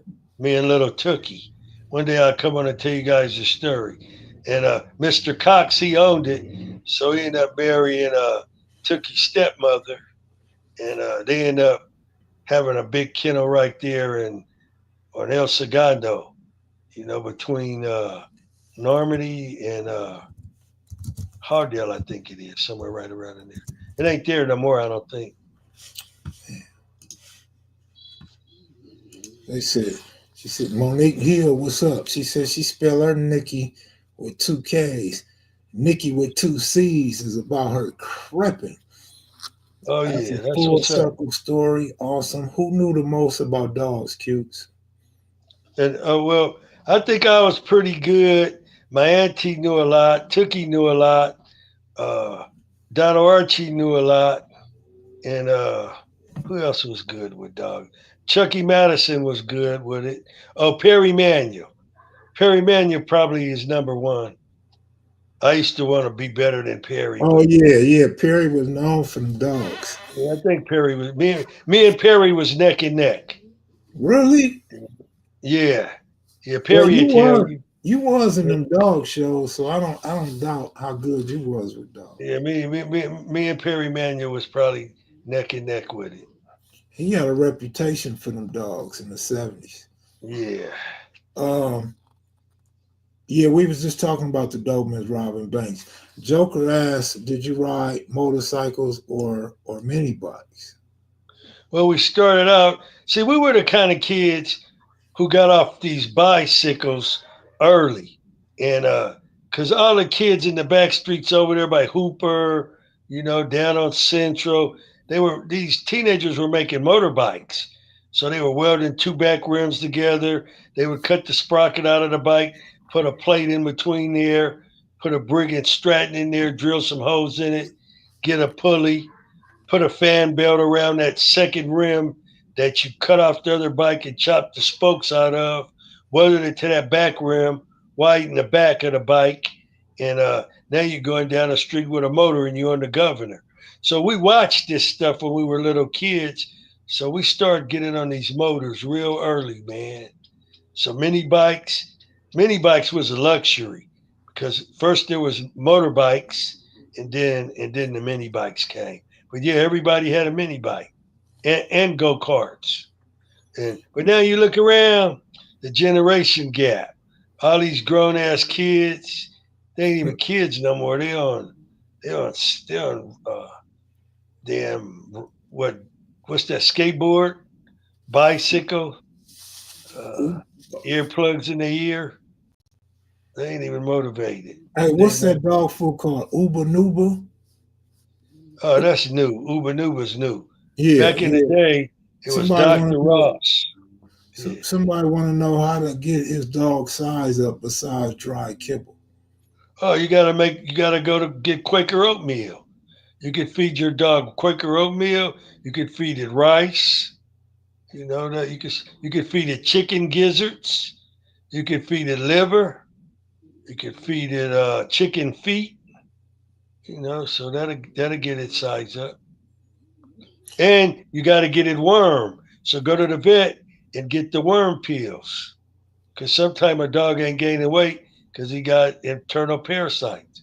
So you gotta go get the stuff, the medicine. Treats it real good and lasts a long time. Yeah, they on four wheeler ATVs now. Fitzgerald just bought his daughter one for Christmas. Now that's how you keep her. So you keep your little girl rolling. She ain't gonna want to be on no pedal bike.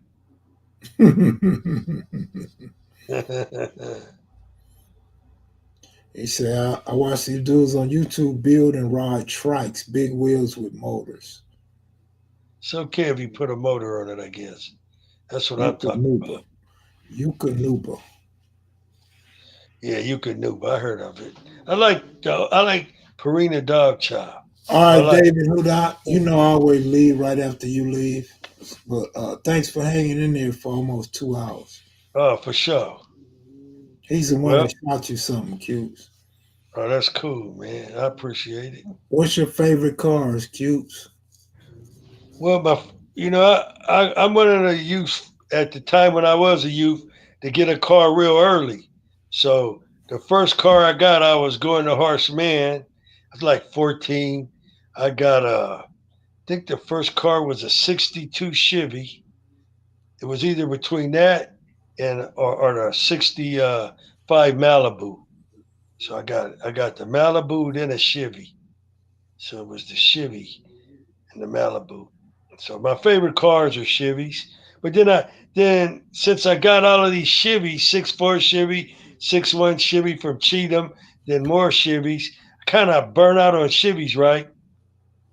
Then I got a '67 Skylark my brother gave me. That's a Buick. Then my brother turned me on to Rivieras. So I really like old Rivieras. I got a '64 Riviera now. I got to get it right though. But my favorite car, it would be a '70 Eldorado. Yeah, I remember the four wheeler Huts. Yeah, dude was driving crazy as hell and loud, messing up our interview. But yeah, I remember that. Bully Max makes little treats pills that put weight on the dog too. It's like wheat pro. It's like protein for them. Well, I wouldn't put weight on my dog with a pill. I would put weight on my dog with some protein. The stuff that I name, cream of wheat, oatmeal, it'll put weight on a human being. So you could feed your dog that, and it's good for your dog. You know, Yeah, oatmeal sound good right now. I might have to go get my brown maple and sugar oatmeal out. ain't nothing wrong with it. That's good for a human being. You know it's good for a dog. Let it cool off though. Then you give it to the dog. Give it to him cool. Give it to him cold. Cukes, my mommy said, were you hanging out at McDonald's on Crenshaw with your lowrider back in the day? She said her 64 Chevy Canary Yellow with blue interior. I remember when they built. I guess that was a McDonald's or a Burger King down there by Santa Barbara, which is Martin Luther King Boulevard. I used to hang out down there in my lowrider, and no one hung out at the McDonald's on Florence in Crenshaw. So I figure you're talking about down there by Santa Barbara, which is Martin Luther King now. So yeah, I used to go down there. Yeah, But OG Moses. OG I, thought, I King thought that was Mama. Burger King. Have y'all seen the new Cadillac Eldorado? They coming out very nice. No, I haven't. No. Q, so I'm gonna get out of here, man. All right, back kids and maniacs. Kim's ready to step back. I'm gonna step back. It was good to have a good, cool conversation. Everybody acting their age and embracing, positive change, and it's all good, man. she said you're Right? right down by Santa Barbara. So that y'all talking about in the 30s by Yeah, yeah. They had just built it. by They just opened yeah, it up. between Adams and Exposition, between Adams and Jefferson, right there off of Jefferson. Yeah, that's it. We used to go there all the time when I was a kid. Then they built a new one over there, Yeah. but or remodeled it. Yeah, I used to be there. I used to be there. Yeah, they moved that hangout to Burger King because the police would sweat us at McDonald's.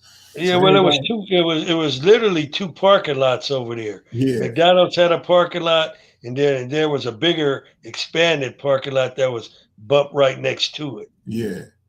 All right, y'all take it easy. I'm gonna try to come back on my regular time. I'm gonna go eat me something and play some spades and try to be All back. right, brother Kev, you want to kick it with me later? Give me a Yeah, ring, or I give you a ring. shit, it's all up to you, bro. All right, bro. All Y'all right, be good. I'll see y'all later. all right, y'all later. Oh, let me give my thanks. Thanks to Marlon Guest, his principalities, and of course David Hudak who left. I'm out of here, y'all. Later.